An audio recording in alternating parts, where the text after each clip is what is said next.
Our today's topic is nematode diseases and their management in plants. Nematodes are triploblastic, means having three layers, bilaterally symmetrical, multicellular, unsegmented, gently microscopic worms with single cavity. You can see here, this is the structure of a nematode. Nematode word is derived from the Greek words nema means thread and oides means like. There also means nematodes mostly found in soil, and most of the crops are attacked by them, which are known as plant parasitic nematodes. The damage caused by the nematodes on plant often overlooked because of association of symptoms like slow growth, stunting, yellowing, and also could be attributed to the nutritional disorders. So plant diseases caused by nematodes are microscopic roundworm infestation, leading to symptoms like stunted growth, leaf distortion, root galls, and root rot, with common examples including wheatear cockle and root knot disease of vegetable. Nematode diseases of plant. So first we'll start with the root galls or root knots. So pathogen for this disease is Melioidocaine species. This species induces root cells to be giant cells by hypertrophy and hyperplasia. Symptoms of this disease. First, symptoms on the roots. So infected roots are thickened and exhibit characteristic knots or galls, which vary in size depending on the host and pathogen species. These galls are caused by expansion of root cells induced by nematodes. And these knots are different from the nitrogen fixing nodules because nitrogen fixing nodules are attached to the side of the roots, whereas root knots are formed by enlarged root tissue. Then above ground symptoms include plants wilt rapidly, especially during periods of mild water stress or during midday, and are often stunted. The leaves are often chlorotic with a dried margin. Next disease is root lesion, and the pathogen for root lesion is Platylenchus species. And symptoms include patchy uneven root means crop growth, then stunted growth, yellowing or chlorosis of leaves, fewer trillers and delayed maturation in cereal crops, increased wilting, especially during dry conditions. Below ground symptoms include distinctive reddish brown to black lesions on roots, which can expand and girdle the root. So, damage and decay of the root cortex, then reduced root mass with fewer smaller feeder and later roots, and in severe cases, root destruction can make plants easy to pull from the ground. The next disease is stubby roots.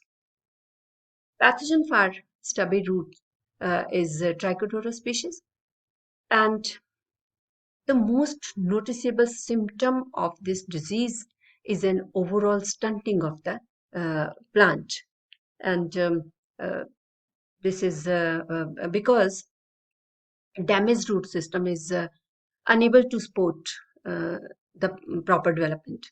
During hot or dry period, the affected plants may wilt, even if there is adequate moisture in the soil due to reduced capacity to draw water.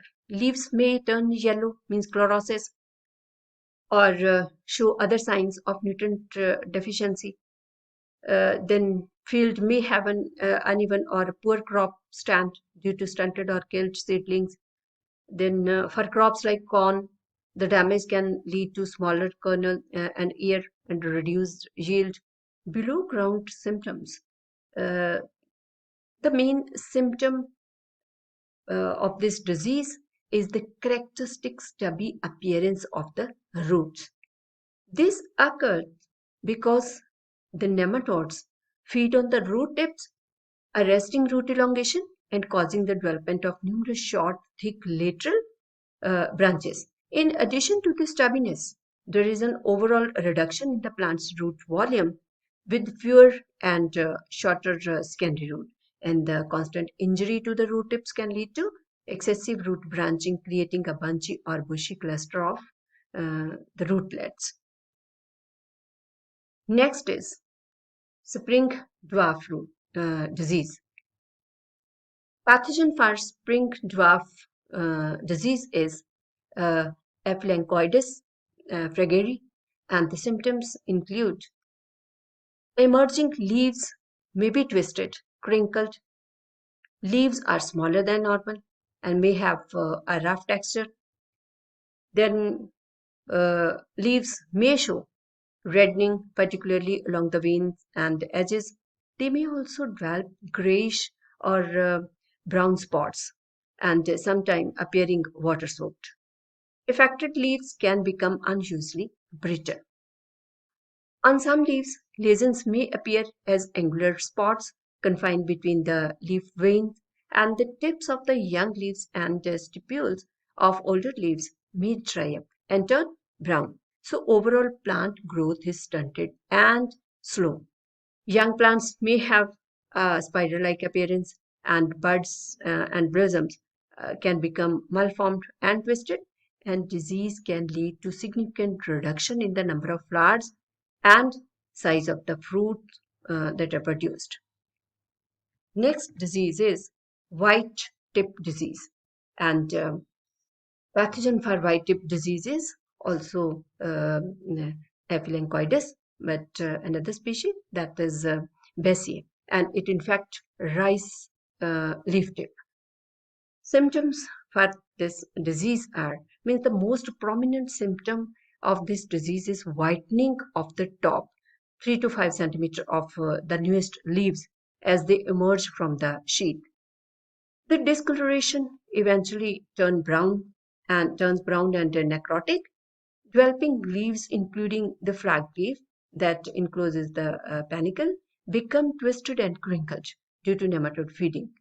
A severely shortened or twisted flag leaf may fail to fully emerge and trapping the developing panicle inside the boot. Then infected plants show less vitality and reduced height and overall stunting compared to the healthy plants.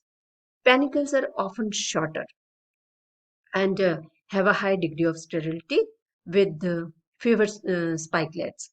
Then the individual kernels are small, distorted, and poorly filled. Then infected plants may mature later than the healthy ones. So in seed beds, the emergence of severely infected seedling is uh, delayed. Next disease is seed gall or ear cockle disease of wheat. Pathogen of ear cockle disease of wheat is Angina tritisi, and Angina tritisi infect wheat and rice seeds and live in infected seeds for many years. One seed can have 800 to 32,000 nematodes. So symptoms of this disease include seedling leaves are twisted and crinkled, seedlings may stunted and die, plant show profuse trailing, and infested plant ears almost 30 to 40 days before healthy plants. Finally, seeds are replaced by galls. And the most important character of this nematode is the conversion of grains into cockles or galls. Next disease is cereal cyst.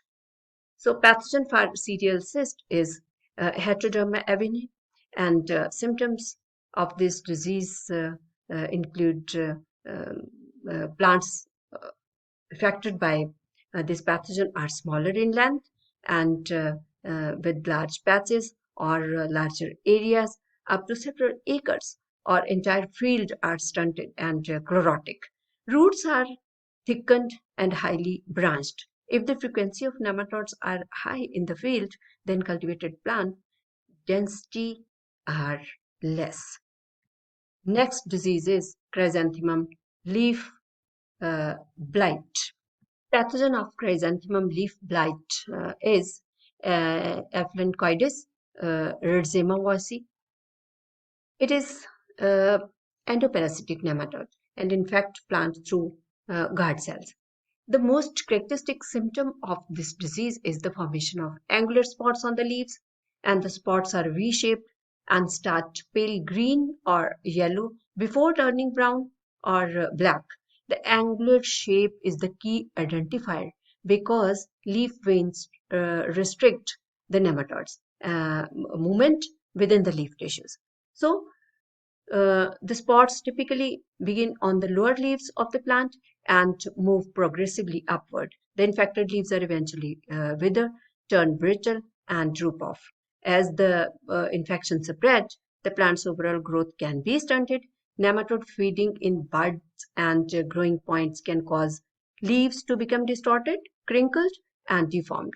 If the infestation reaches the terminal flower buds, they may become deformed, undersized, and fail to open properly.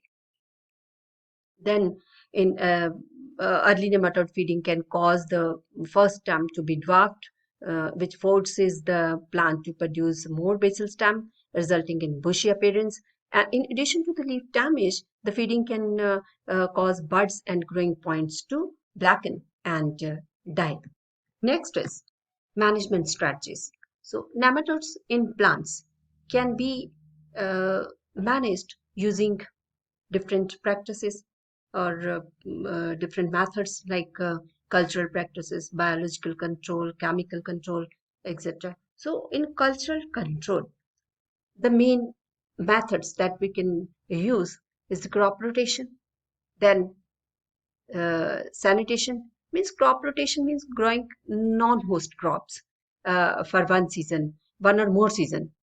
So in sanitation, use only nematode-free planting stocks and clean tools and equipment to prevent the spread of nematodes. Then then leaving in this method, leaving the land bare and controlling weeds for 1 or 2 years can significantly reduce nematode population.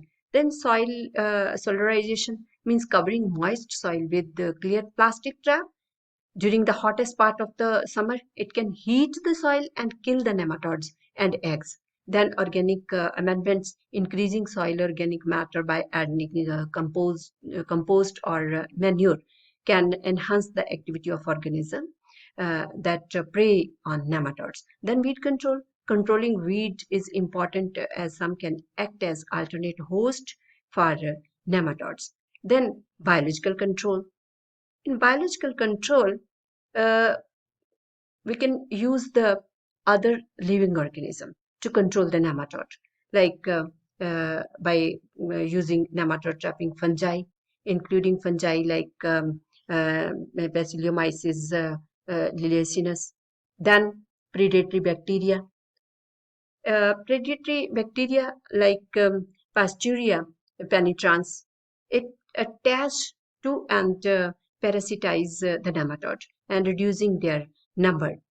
Similarly, antagonistic plants, then planting certain varieties of marigold for full season can suppress root knot and lesion nematodes. Then other methods like resistant varieties, here utilizing plant varieties that can that are resistant to specific nematode species is a highly effective, long-term and environmentally sound management strategy. Then chemical controls, here using nematicides. So these chemicals and nematicides, the chemicals that products that can reduce nematode population and are often used on high value crop where other controls fails. So uh, nematicides may be fumigants. Fumigants are highly toxic products applied to the soil before planting, and many have been banned due to environmental concerns, and other are non-fumigants. So these products can be applied pre or post planting, and they interfere with the nematode nervous system to prevent feeding and reproduction. Then another method is integrated pest management, IPM. So here combined approaches. Most means it is the most sustainable and effective strategy involving combining several management methods. So this approach prioritizes cultural practices and biological control while using chemical only when necessary and in rotation. Thank you.